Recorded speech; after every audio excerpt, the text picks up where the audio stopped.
اعوذ باللہ من الشیطان الرجیم بسم اللہ الرحمن الرحیم۔ اللہ تعالیٰ کی توفیق سے سورۃ الطارق کا سلسلہ جاری ہے۔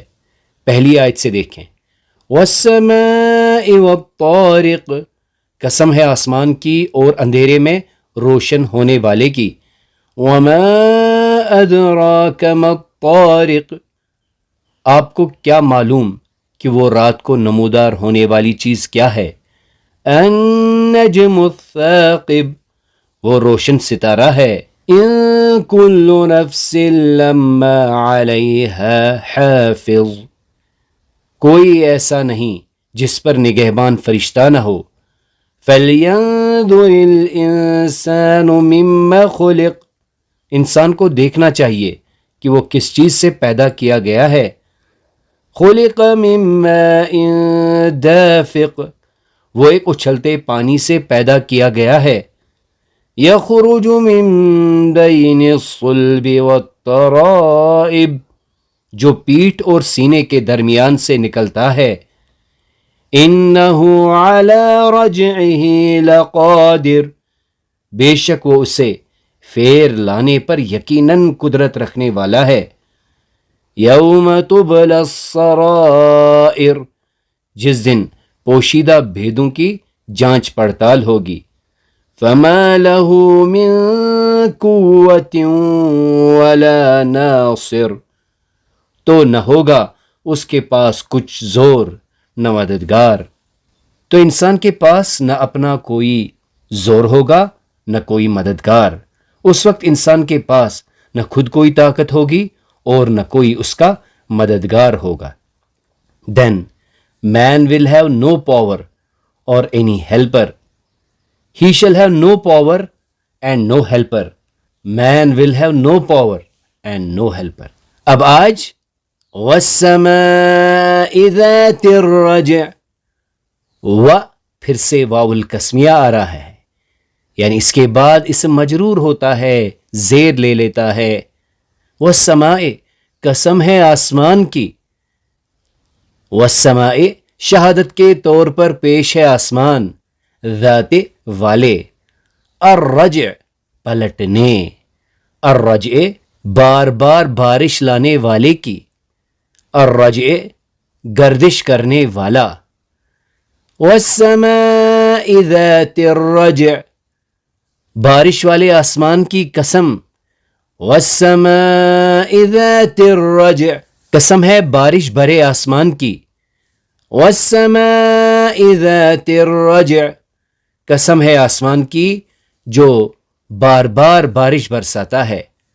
والسماء ذات الرجع، اس آسمانی کائنات کی قسم جو اپنی ابتدائی حالت میں پلٹ جانے والی ہے۔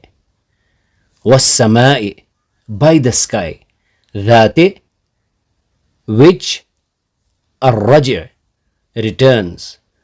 والسماء ذات الرجع، by the sky which returns rain۔ والسماء ذات الرجع، by the heaven with its recurring cycle of rain۔ والسماء ذات الرجع، by the heavens ever revolving۔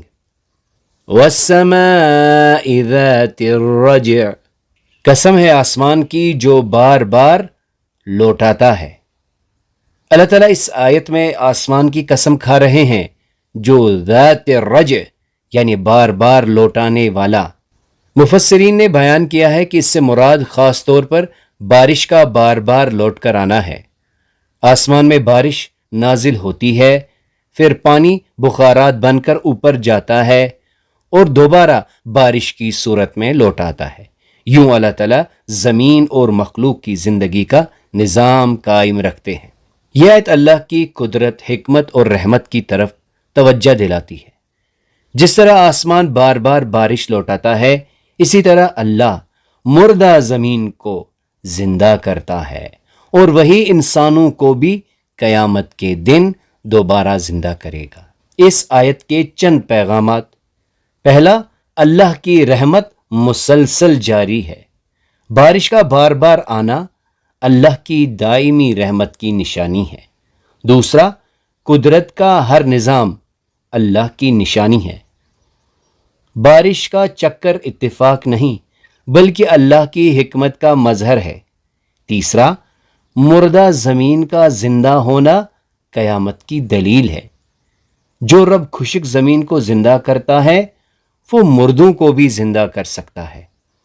چوتھا، نعمتوں پر غور کرنا ایمان بڑھاتا ہے۔ بارش صرف پانی نہیں بلکہ اللہ کی رحمت اور قدرت کی یاد دہانی ہے۔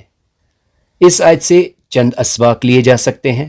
پہلا، اللہ کی نعمتوں کی قدر کرو۔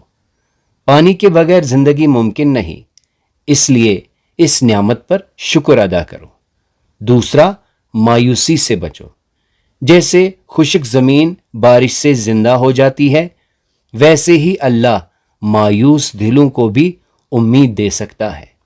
تیسرا، اللہ کے نظام پر غور کرو۔ قدرت کی نشانیاں انسان کو اپنے خالق کی معرفت تک پہنچاتی ہیں۔ چوتھا، رحمت بانٹنے والے بنو۔ جیسے بارش سب پر برستی ہے، ویسے ہی مومن کا اخلاق اور خیر خواہی سب کے لیے ہونی چاہیے۔ وَالسَّمَاءِ ذَاتِ الرَّجْعِ ہمیں یاد دلاتی ہے کہ اللہ کی رحمت بار بار بندوں کی طرف لوٹتی ہے۔ جس رب نے بارش کے ذریعے مردہ زمین کو زندہ کرنے کا انتظام بنایا ہے، وہی قیامت کے دن انسانوں کو بھی دوبارہ زندہ کرے گا۔ لہٰذا انسان کو اپنی رب کی قدرت، رحمت اور آخرت پر یقین مضبوط کرنا چاہیے۔ تصور، دعا اور احساس کے ساتھ پریکٹس کیجیے۔ وَالسَّمَاءِ ذَاتِ الرَّجْعِ بارش والے آسمان کی قسم، قسم ہے بارش بھرے آسمان کی، قسم ہے آسمان کی جو بار بار بارش برساتا ہے، قسم ہے آسمان چکر مارنے والے کی، اس آسمانی کائنات کی قسم جو اپنی ابتدائی حالت میں پلٹ جانے والی ہے۔ By the sky which returns rain, by the heaven with its recurring cycle of rain, by the heavens ever revolving۔ دعا کے ساتھ ہی گزرے ہوئے کل کا احتساب اور آنے والے کل کا پلان ہونا چاہیے۔ آئیے دعا کرتے ہیں کہ اللہ تعالی ہمیں اس کی عطا کردہ نعمتوں پر شکر کرنے کی توفیق عطا فرمائے۔ اللہ تعالی ہم پر بار بار اپنی رحمتیں برسائے۔ اللہ تعالی ہمیں اپنے حفظ و امان میں رکھے۔ سبحانک اللہم و بحمدک، نشہد ان لا الہ الا انت، نستغفرک و نتوب الیک۔